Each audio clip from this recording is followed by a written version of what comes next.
Cette vidéo rapide a juste pour but de montrer quelques trucs que j'utilise dans Blender pour faire de la modélisation Art Surface architecturale rapide et en optimisant au maximum le polycount. Et donc là, on va partir sur le modèle que j'ai actuellement en cours, qui est le manoir des Beauvais, situé à Dole de Bretagne. On va travailler sur cet élément-là, qui est le four à pain. Alors si on regarde, et qui se situe ici, dans les vieilles vues dont on dispose de ce manoir, voilà, et qui a aujourd'hui complètement disparu. Je suppose qu'il s'agit d'un four à pain identique à ceux que l'on trouve dans pratiquement toutes les fermes et pratiquement tous les manoirs de la région de Dole de Bretagne. Donc généralement ce sont des petites bâtisses avec peu d'ouverture, une porte, deux fenêtres et une partie ronde et semi-sphérique, on va dire, qui abritait le four. Ce qui est intéressant de regarder sur ces images-là, c'est bien qu'on a la cheminée qui peut être plus ou moins simple ou plus ou moins compliquée, et que la toiture dépasse des murs, contrairement à par exemple ici, où ce sont les murs qui renforcent la toiture. D'ailleurs, on voit que c'est le cas également ici, donc ce sera un élément à prendre en compte dans la proposition de restitution du four à pain. On va pas travailler sur ce dossier-là pour éviter de l'abîmer, et évidemment cette vidéo s'adresse à des gens qui savent déjà faire de la modélisation, qui sont déjà relativement familiers de Blender, le but étant simplement de partager certains de mes trucs pour modéliser rapidement. Alors, ces fours à pain, généralement, ils font environ 4 mètres sur 3, donc je veux qu'ils me fassent 4 mètres sur 3, sur 3, et je vais maintenir 2 mètres de hauteur, et je vais le monter ici à 1 mètre, décidément, pour qu'il soit bien posé sur le sol. La première chose qu'on fait une fois qu'on a fait ce type de transformation, pour éviter d'avoir des problèmes d'échelle non uniformes et de déplacement du pivot, etc., c'est qu'on va appliquer toutes ces transformations. Donc pour ça, je touche les touches CTRL et A, et je vais à toutes les transformations. Voilà. Et là, on s'aperçoit que tout est revenu à 0, donc le pivot est bien à la base au centre, et l'échelle est de nouveau uniforme. Donc ensuite, ce que je vais faire, c'est que je vais basculer en mode édition. Donc pour ça, j'appuie sur la touche Tab. Voilà, et là, je suis passé en mode édition. Alors un point important pour les gens qui connaissent pas bien Blender, mais qui savent déjà faire de la modélisation, pour passer du point à la ligne, à la face, ce sont les touches 1, 2 et 3. 1 pour les points, 2 pour les arêtes et 3 pour les faces. Donc là j'ai la base de ma maison, et la première chose que je vais vouloir faire, ça va être de la subdiviser légèrement, parce que je vais en avoir besoin pour plus tard, pour la modélisation. Pour ce faire, je vais aller créer des arêtes. Alors pour découper une boucle d'arête, on peut le faire soit ici, soit avec le raccourci clavier CTRL-R. Donc là je fais CTRL-R et je crée une première boucle ici, une deuxième, hop. Alors quand je fais ça, vous voyez, après je peux la faire bouger. Si je veux pas la faire bouger, je fais un clic droit et elle est validée à sa place. Si jamais je veux modifier quelque chose, je peux accéder ici à un certain nombre de choses, par exemple pour augmenter le nombre de coupes, ainsi que le facteur, ça on reviendra, c'est important, ça peut être très très utile dans certains cas, d'ailleurs on va le voir tout de suite.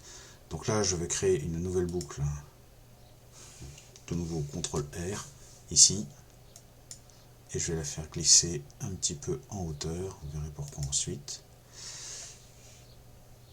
Et je vais en créer une nouvelle là, que je vais faire glisser, donc à environ 50 cm. Alors, en fait il m'en faut encore deux, que je vais mettre ici et là, à peu près à cette hauteur, hein, pour pouvoir faire, ensuite pour pouvoir extruder ma cheminée. Donc là, CTRL R, tac, je fais glisser, ici, pareil, je fais glisser, donc à moins 0,35. Ensuite, je bascule sur les faces, donc je touche 3, je sélectionne ces deux-ci, et je vais faire une extrusion. Ici, c'est ça. Donc j'ai extrudé, on va dire, à peu près à cette hauteur-là. Voilà. Là, maintenant, ce que je vais faire, c'est que je vais passer en point. Donc je touche et je vais sélectionner un certain nombre de points. Donc pour la multisélection, c'est avec la touche Maj enfoncée.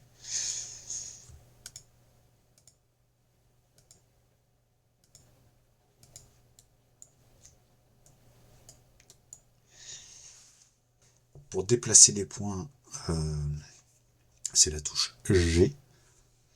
Et quand je veux contraindre, dans Blender c'est toujours le cas, quand je veux contraindre sur un axe particulier, j'appuie dans la foulée de la première touche, donc par exemple G pour déplacer, S pour mettre à l'échelle, K pour couper, la touche de l'axe que je veux contraindre. Donc là je veux déplacer ces points sur l'axe vertical, puisque je vais les déplacer vers le haut, et donc je vais faire l'ensemble de touches G, Z. Voilà. Et ça va me permettre, donc, on va revenir en face, voilà, et pareil, G, Z, et on monte un petit peu. Voilà. Maintenant, ici je vais le laisser droit, ça me sera utile pour plus tard. Par contre là, il faut que j'extrude un peu plus haut. Donc je passe à 2, je sélectionne l'arête, GZ de nouveau, et alors, voilà, impeccable. Maintenant je vais commencer par faire la toiture. Alors, pour faire la toiture, il y a plusieurs façons de faire. On pourrait extruder les places.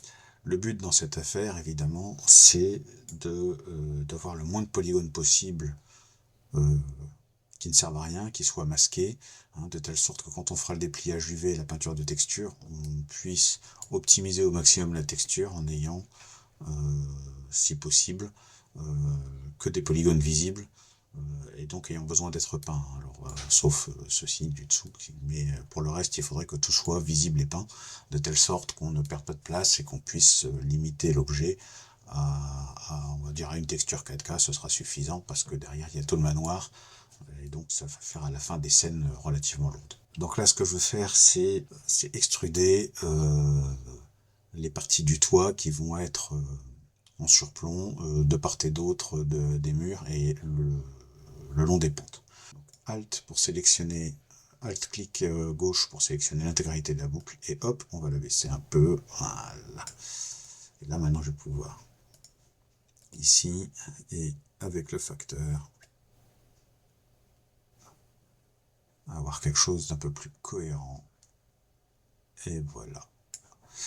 Alors c'est pas tout à fait droit, donc il faudra quand même baisser, mais dans l'ensemble on est pas mal. Donc là maintenant ce que je vais faire, c'est que je vais sélectionner ici, ici, ici, ici, et les baisser très légèrement pour que ce soit, voilà, hein, pour que ce soit régulier ici.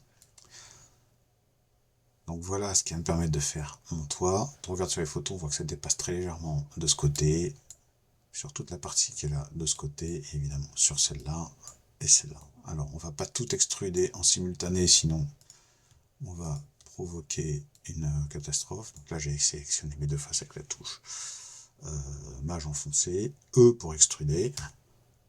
J'extrude très légèrement, je regarde mes dimensions, voilà, 4 cm c'est pas mal, on va pas aller beaucoup plus loin. Ici, même topo, E pour extruder de nouveau, et pareil, on essaye, on est à 0,045, on est bien. Voilà. Enfin, ici,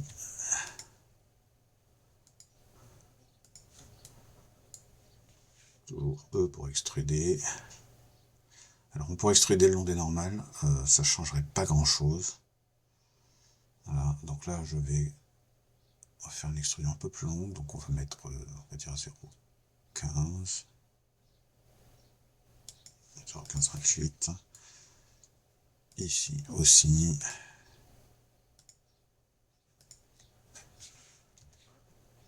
J'extrude de nouveau, cette fois-ci. Là, on était à 0,1528. Voilà. Je sélectionne ces parties-là. Je touche la touche 3 pour avoir une idée. L'idée maintenant c'est de baisser tout ça pour que ce soit aligné. Et voilà, les touches du pavé numérique permettent de varier les vues. 5 c'est le passage de la vue orthographique à la vue normale. Et puis après, 1 c'est de côté, 3 c'est de face, 7 c'est du dessus, 9 c'est du dessous, et puis les touches 2, 4, 6, 8 permettent de modifier la vue de façon incrémentale. Voilà. Ça c'est assez pratique. Et puis dès qu'on clique, alors je repasse en vue normale, je travaille assez rarement en vue orthographique, mais ça peut être utile parfois. Bon voilà, donc là le gros est fait, maintenant on va s'occuper un petit peu de la cheminée, et puis après on va attaquer tout ce qui est adoucissement. On va utiliser la fonction couteau, donc K, et pour pouvoir travailler correctement, je vais me mettre en transparence. Je vais aller à la fonction couteau, ici, donc c'est la touche K, hein. Je la prends, et je pense à retirer le occlure la géométrie, parce que si je fais pas ça, seule la première face sera coupée, alors que si je retire ça, toute la géométrie sera coupée. Ensuite, pour contraindre, c'est comme pour toute forme de contrainte dans Blender. Pour contraindre, c'est on contraint dans l'axe que l'on veut. Donc là, par exemple, je vais devoir contraindre sur l'axe X, hein, si je veux pas avoir un truc complètement foireux comme ça, là. Et donc, pour ce faire, on va utiliser la touche X, tout simplement. Voilà. Ah, et on pense à appuyer sur Entrée pour valider. Donc j'en ai une première, j'en veux une deuxième. Et donc, rebelote, hein, je clique d'abord, voilà, et je contrains sur l'axe X. Et voilà. Bien. Alors, maintenant que j'ai ça, je peux supprimer mes rayons X. Alors,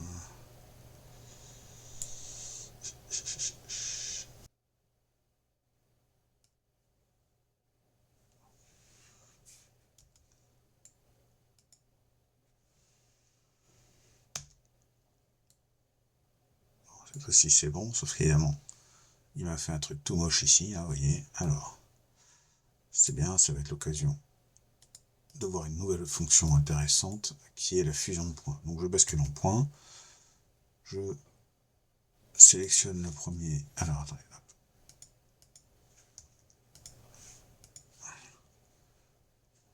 Sélectionne le premier, je sélectionne le deuxième, attention l'ordre important, M pour fusionner les points, et je demande à fusionner au dernier.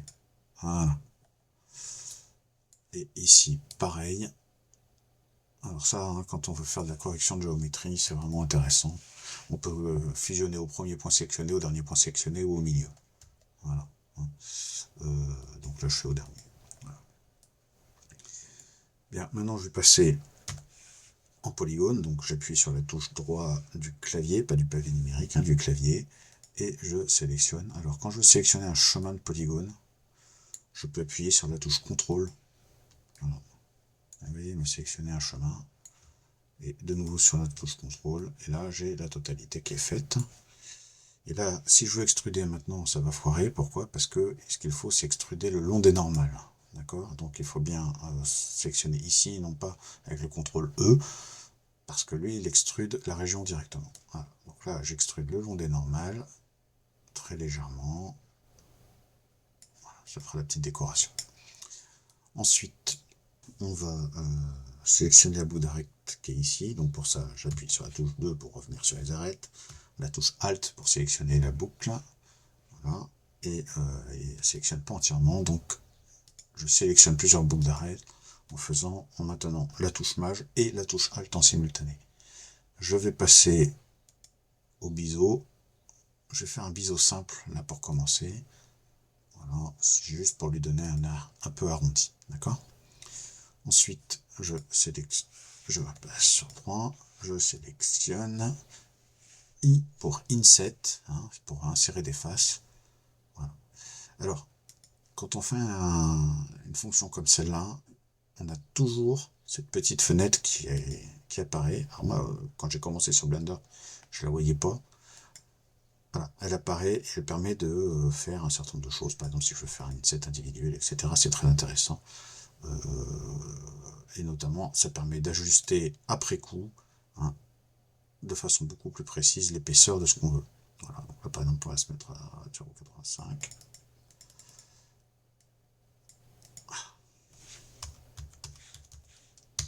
Ah.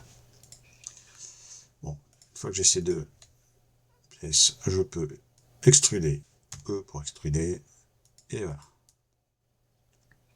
Ça fera l'intérieur de ma cheminée.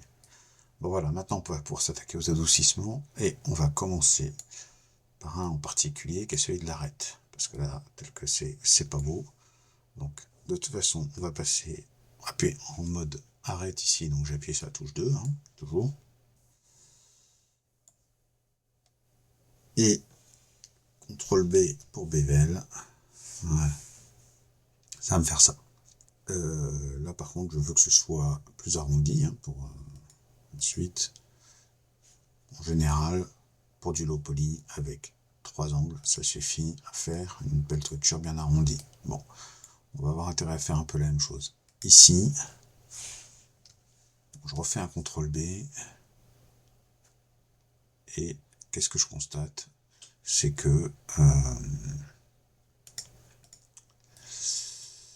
il a gardé le même réglage que là. On pourrait me dire j'aurais pu essayer de faire ça sur l'ensemble de l'arête pour que ce soit, pour limiter le nombre de polygones et de n-gones que ça crée. Alors on va essayer. Voilà.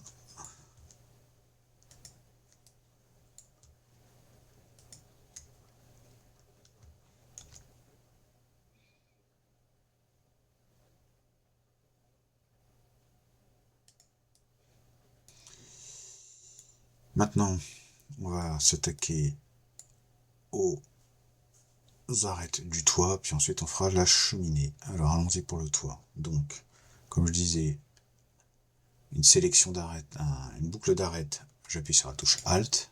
Voilà. Quand je veux en prendre plusieurs d'un coup, c'est Maj et Alt.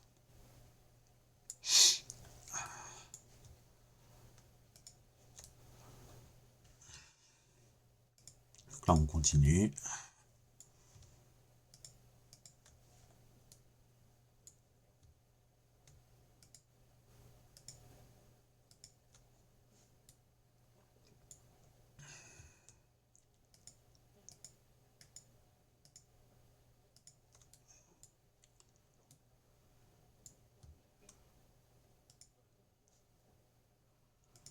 Je vais pas prendre là, parce que ça se voit pas beaucoup, et ensuite parce que comme on va biseauter sur le bord de la cheminée, on va éviter de risquer de créer trop de n-gone bizarres. Donc, je reviens sur le biseau, voilà, et on y va. Alors, hop,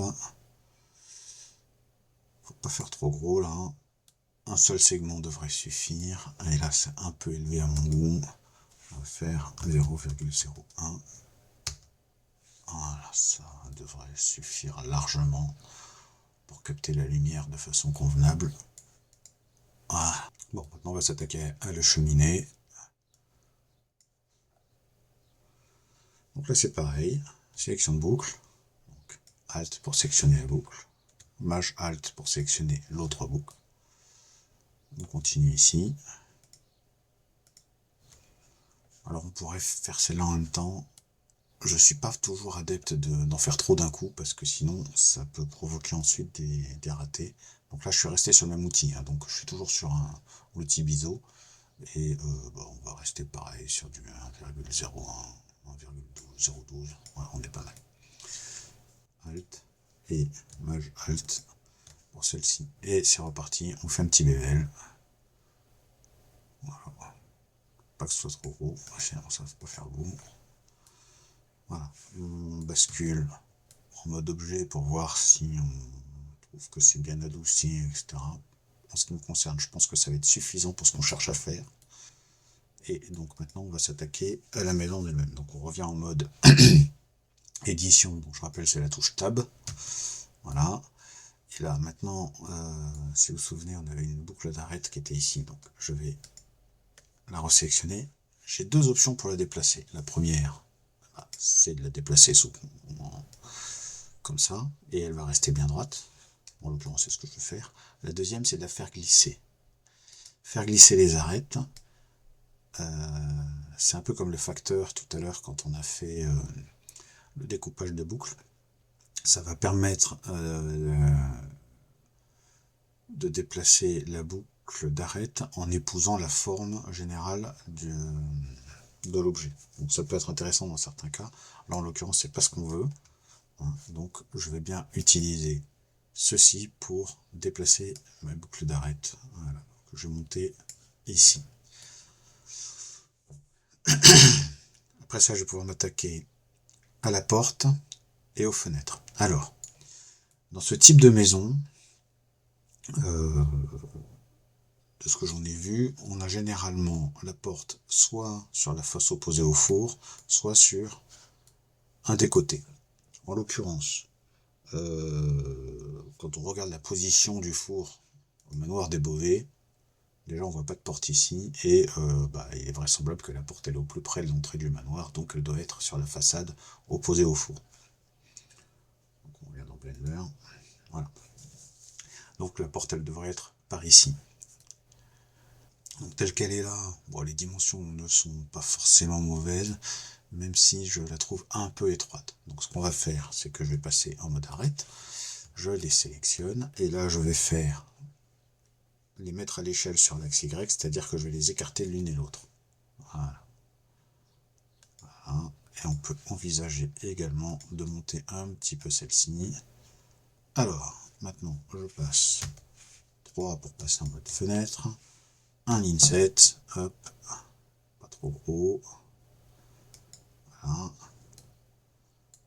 E pour extruder. Donc là on va avoir le cadre de pierre. Et après il y a toujours un petit cadre en bois aussi. Donc on va refaire un inset. Voilà. Et on va de nouveau extruder vers l'intérieur. Dans ce type de scène, les portes, les ouvrants n'ont pas vocation à être ouverts, donc c'est pas la peine de s'embêter à les modéliser trop en détail, hein. C'est toujours la même chose, ce seront les détails peints après sur les textures à la normal map qui vont faire le reste, hein. La bonne vieille règle de base, if you can't make it, fake it. Je vais tout simplement sélectionner ici. On va monter un petit peu, ça permettra.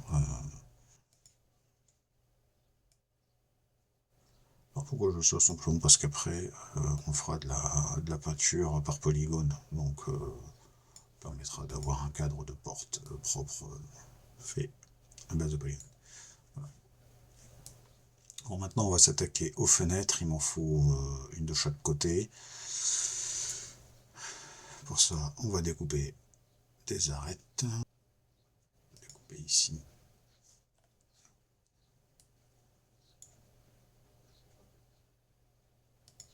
Et ici, ça devrait être aligné. Ici et ici. On passe en polygone. Oula, j'ai fait A, c'est pour oui, j'ai tout sélectionné en appuyant sur A. Donc là, bon.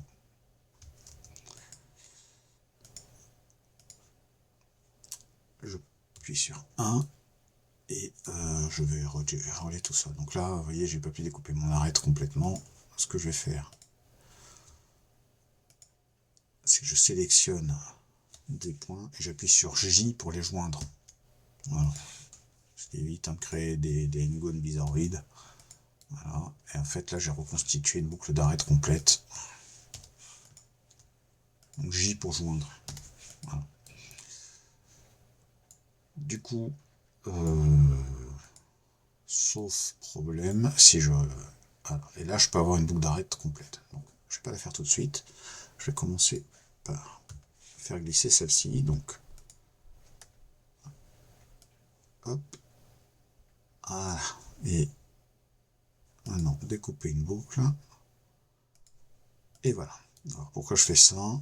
Bah, tout simplement parce que ça va m'éviter après de me retrouver avec des insets beaucoup trop grands qui finissent par faire des problèmes d'ombrage au rendu, etc. Et tant que j'y suis, je vais même en faire une ici. Voilà.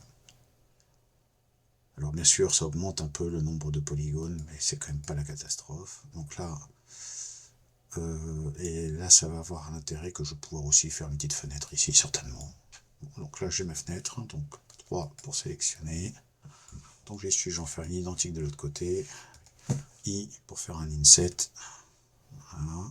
SZ pour les agrandir un petit peu. taille, et je vais les réduire un petit peu sur l'axe Y, sur l'axe X, pardon, parce que je les trouve un peu trop larges. Voilà, là on est pas mal. Donc là, on va faire extruder le long des normales.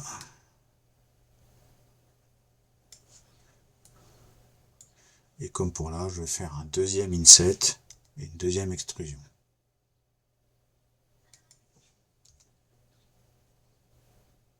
Pardon, c'est extruder le long des normales. Donc pas une extrusion au raccourci clavier, je rappelle, qui extrude la région nativement. Voilà. Alors, ici, je sélectionne celle-là, je fais un I pour inset. Hop, hop, hop, hop.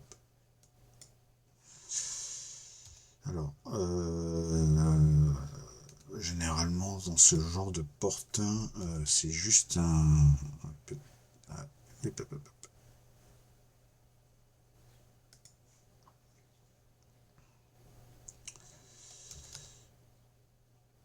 Alors, c'est juste un... Donc, pour extruder, hein. Et une petite ouverture pour regarder à travers la porte, mais il n'y a pas besoin de faire beaucoup plus que ça. Voilà, ça donnera un peu de relief, mais évidemment, ensuite on va faire des bébelles sur tout ce boucle. Alors, voyons voir. Ouais, c'est pas trop vilain, donc on va faire comme ça. Voilà. Et je reviens en mode polygone. Je sélectionne les 8 d'un coup, hein, on va pas s'embêter. I pour faire un inset, mais cette fois-ci, je pense à les mettre en individuel. Voilà. Ok. Et ensuite, extruder le long des normales. Et voilà. Bon, globalement, on commence à voir le bout de cette affaire.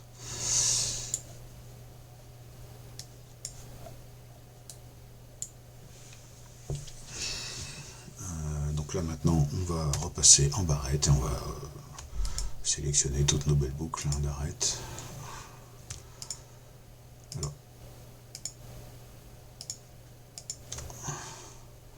on peut les faire au kilomètre, hein, toutes les faire d'un coup, c'est pas très gênant. Le mieux est l'ennemi du bien, donc ce qui n'a pas vocation à être vu de près n'a pas forcément vocation à être trop extrudé. Faut pas trop en faire, hein, parce qu'après on multiplie les polygones de façon un peu inutile. Donc CTRL B pour le bevel. Et là je vais le faire à la main parce que sinon ça va être trop fort. On va dire 0,02, ça donne quoi? C'est un peu gros.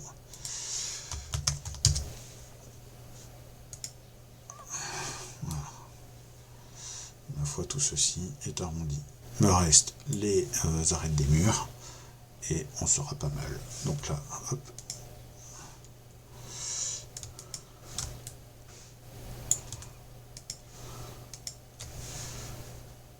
Je suis toujours en mode biseau. Non, là je suis en extrusion. Alors, attention, on peut faire de bêtises.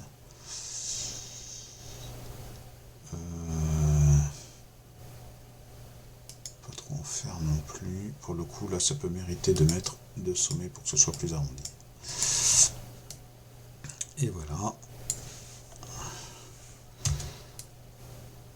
Mon four à pain restera cette partie-là dans la suite de la vidéo.